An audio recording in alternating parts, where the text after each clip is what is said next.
Media પર એક video ખૂબ વાયરલ થઈ રહ્યો છે, જેમાં કેટલાક લોકોના મોંમાંથી લોહી નીકળતું દેખાઈ રહ્યું છે. આ મામલો ગુરુગ્રામનો છે, જ્યાં 5 લોકો રેસ્ટોરન્ટમાં ખાવાનું ખાવા ગયા. જમ્યા બાદ તેમને માઉથ ફ્રેશનર આપવામાં આવ્યું, જેને ખાધા બાદ તેમના મોઢામાં બળતરા થવા લાગી અને પછી લોહી આવવા લાગ્યું. પોલીસે ગુનો નોંધી રેસ્ટોરન્ટના મેનેજરની ધરપકડ પણ કરી લીધી છે. તબિયત લથડતા 5 લોકોને ગુરુગ્રામની એક ખાનગી હોસ્પિટલમાં દાખલ કરવામાં આવ્યા છે. આ કેસમાં નોંધાયેલી FIR પ્રમાણે ડોક્ટરે કહ્યું કે આ લોકોને જે મુખવાસ આપવામાં આવ્યો હતો તે ખરેખર તો ડ્રાય આઈસ એટલે કે સૂકો બરફ હતો. આ સૂકા બરફને ખાધા બાદ જ અચાનક આ લોકોની તબિયત બગડી હતી. તમે વિચારતા હશો કે આ સૂકો બરફ શું છે અને તેને ખાવાથી આ રીતે તબિયત કેવી રીતે બગડી?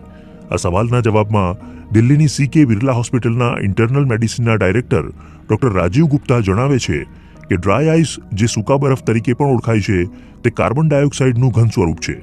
તેને -78 ડિગ્રી સેલ્સિયસની આસપાસ લઘુત્તમ તાપમાનમાં રાખવામાં આવે છે. તેનો ઉપયોગ વસ્તુઓને ફ્રીઝ અથવા ઠંડી કરવા માટે થાય છે અને તે સામાન્ય બરફની જેમ ભીનો નથી હોતો. ડોક્ટર રાજીવ ગુપ્તા સમજાવે છે, સામાન્ય રીતે ડ્રાય આઈસ સલામત હોય છે, પરંતુ તેના નીચા તાપમાનને કારણે જો તે ત્વચાના સંપર્કમાં આવે તો ફ્રોસ્ટ બાઇટ અથવા કોલ્ડ બર્ન એટલે કે ઠંડીને કારણે ચામડી બળી જવા જેવી તકલીફ થઈ શકે છે. શું સૂકો બરફ હાનિકારક બની શકે છે? આ અંગે મેક્સ હોસ્પિટલના ડોક્ટર આશુતોષ શુક્લા કહે છે કે જ્યારે સૂકો બરફ પીગળે છે ત્યારે તે પાણી બનવાને બદલે સીધો ગેસ બની જાય છે. જો તે બંધ જગ્યાએ વધારે પ્રમાણમાં જમા થઈ જાય તો તેનાથી નુકસાન થઈ શકે છે. ગુરુગ્રામવાળા કેસ અંગે ડોક્ટર આશુતોષ શુક્લા કહે છે કે જ્યારે આ 5 લોકોએ સૂકા બરફના ટુકડા ખાધા ત્યારે તેની ઠંડકથી તેમના મોઢામાં અલ્સર થઈ ગયા અને એમાંથી લોહી નીકળવા લાગ્યું. ડોક્ટરો કહે છે કે સૂકા બરફનો ઉપયોગ મોજા પહેર્યા વિના કરવો ન જોઈએ, કારણ કે તે ચામડીને બાળી શકે છે. શું સૂકો બરફ ખાવાથી જીવનું જોખમ પણ ઊભું થઈ શકે છે?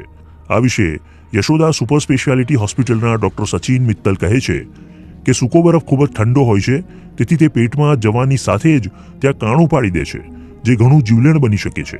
સાથે જ જો તેનો ગેસ ફેફસામાં જાય તો માણસ બેભાન પણ થઈ શકે છે.